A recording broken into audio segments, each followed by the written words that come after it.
Bonjour à tous, c'est Franck Nicolas, fondateur de Globe et du programme de coaching Spark. Bienvenue mes amis dans la capsule du mardi, le coaching qu'il vous faut pour vivre la vie et les affaires que vous aimez. Aujourd'hui, je suis en présence du président fondateur de Génacol, une marque bien connue de produits de santé, de suppléments alimentaires, de micronutriments plus précisément.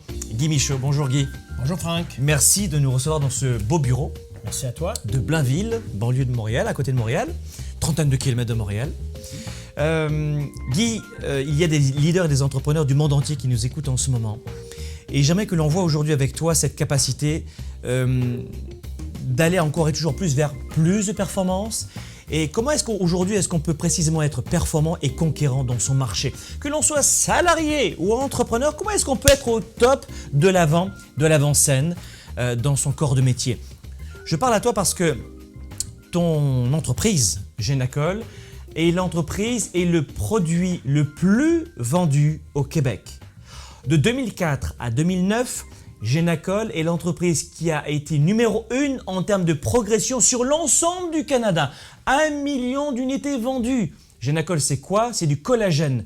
Plein d'entreprises auraient pu copier simplement la formule du collagène et vendre du collagène, sauf que Guy Michaud a eu la capacité de bâtir une marque forte.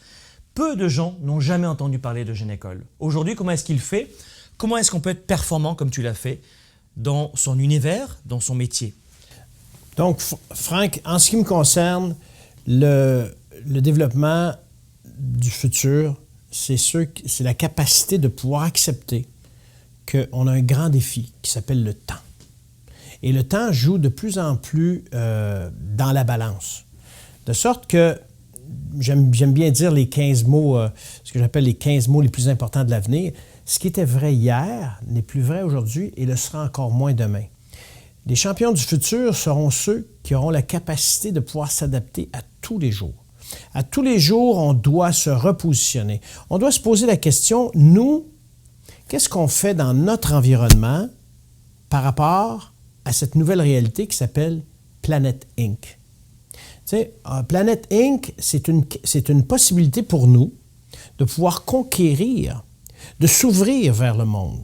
Si on a la capacité de savoir que nous, tous les êtres sur Terre ont la capacité de pouvoir s'ouvrir parce que maintenant, juste avec les moyens de communication que nous avons, Skype, les réseaux sociaux, toute cette panoplie de communication nous permet maintenant d'avoir accès à tout ce qui se passe dans le monde. Ne serait-ce que, en commençant, de s'intéresser à ce qui se passe ailleurs. Est-ce que c'est la raison pour laquelle aujourd'hui il y a peu d'entrepreneurs? D'ailleurs, il y a très peu d'écoles dans le monde qui forment des entrepreneurs. Il y en a une très belle au cœur du Québec, le EB, qui forme vraiment des entrepreneurs de façon qualitative sur 2 années, avec d'autres programmes aussi, mais finalement, il y a très peu d'écoles qui forment des entrepreneurs. Les entrepreneurs, il y en a de moins en moins. Est-ce que c'est la raison pour laquelle il y a peu de gens conquérants aujourd'hui? Cette incapacité à voir loin, à voir large? Bon, moi, je peux juste parler en fonction dans la région où je suis, qui est le Québec, dans cette province qui s'appelle le Québec. Et une des choses assez particulières du Québec, c'est que nous avons au Québec le plus bas taux d'entrepreneurship de toute l'Amérique du Nord. Et là, je vais peut-être toucher un point sensible, là. C'est qu'il y a une réalité qui est affligée au Québec. Nous sommes aussi l'endroit en Amérique du Nord ayant le plus haut taux de syndicalisation. Et quand tu me parles de l'Europe, moi, je n'étais pas pour en parler, mais si tu veux qu'on en parle, il y a un très haut taux de syndicalisation.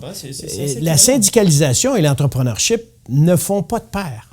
Alors, le jour où on commence à prendre conscience qu'il y a énormément d'opportunités dans le monde actuellement, et prenons l'exemple de la Chine.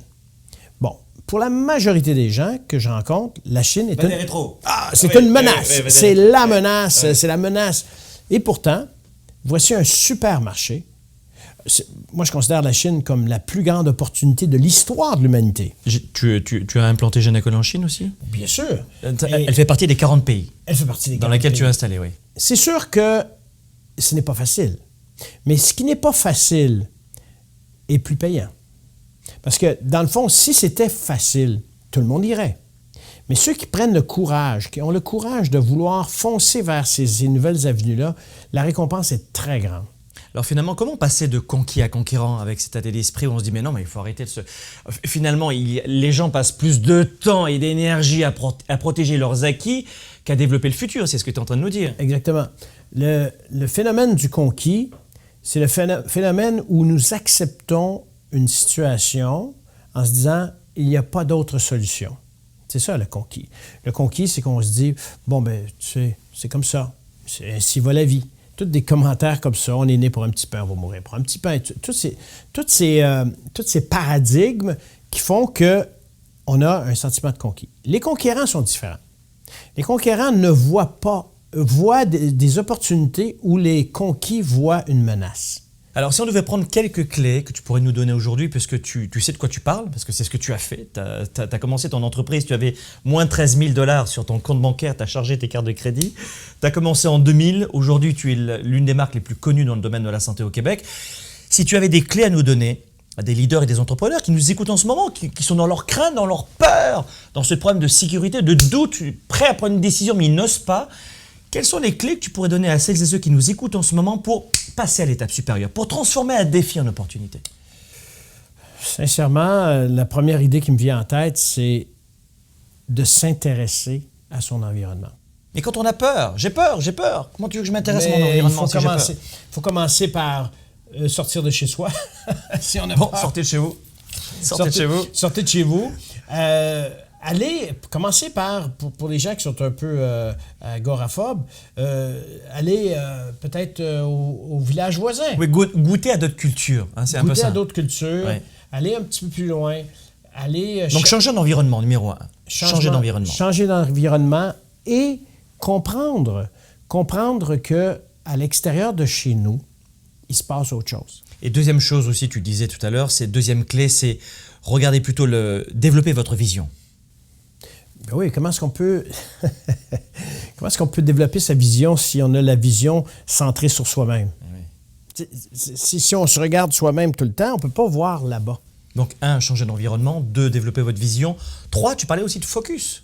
Est-ce que les Chinois sont des menaces? Est-ce que le voisin est une menace ou au contraire, c'est une opportunité? Changer le focus. C'est une question de savoir qu'est-ce que tu veux en bout de ligne.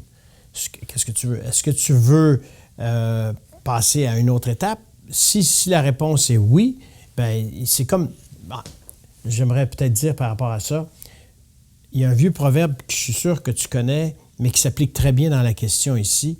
Si on continue à faire les choses de la même façon qu'on les a toujours fait, on aura toujours le même résultat. Et voilà. Et oui. On fait une équipe. C'est sûr. Bien sûr, oui, c'est sûr. Oui, c'est sûr. Alors, c'est aussi simple que ça. Alors, le défi que je reviens avec le défi initial, c'est que les champions du futur, là, seront ceux qui seront capables de s'adapter à tous les jours. À tous les jours, d'avoir la capacité de se repositionner, de se poser des questions profondes, des questions qu'on n'aime pas toujours les réponses. Hein? Quand on se dit, bon, ben, qu'est-ce qui fait que je suis comme ça? Des fois, il faut aller loin. Oui, la plupart des gens voient un trou et puis mettent la tête dedans comme l'autruche. Comme ça. Oui. Des fois, il faut aller loin dans une société pour savoir où tu es, il faut savoir d'où tu viens. Et il y a une réflexion profonde à faire à ça. Puis, je n'ai pas le goût de faire ça aujourd'hui, mais je pense que si tout le monde prenait le temps de connaître notre cheminement historique, on comprendrait peut-être pourquoi on réagit comme ça. Un travail sur soi. Oh oui. Donc, on a vu les principales clés. Changer d'environnement, travailler évidemment votre vision, votre focus, c'est bien ou c'est mal. La capacité aussi à savoir ce que l'on veut vraiment, votre but, hein, quels sont vos buts. Et puis ensuite, la capacité aussi à se poser les bonnes questions, à faire le point. Oui, tout à fait. Merci mille fois, Guy, pour tous ces propos, pour tous ces conseils qu'il nous a donnés avec beaucoup de sincérité et avec le cœur aussi pour des leaders et des entrepreneurs qui ont encore de beaux défis à vivre et surtout de la part de quelqu'un qui a su de quoi et qui sait de quoi il parle puisqu'il a affronté la création d'une entreprise de A à Z depuis 2000. Merci mille fois, Guy. Sois un leader actif, déraisonnable et inspirant, c'est ce que je dis toujours à la fin. Est-ce que ça te parle, ça? Ça me parle beaucoup. Jamais être déraisonnable.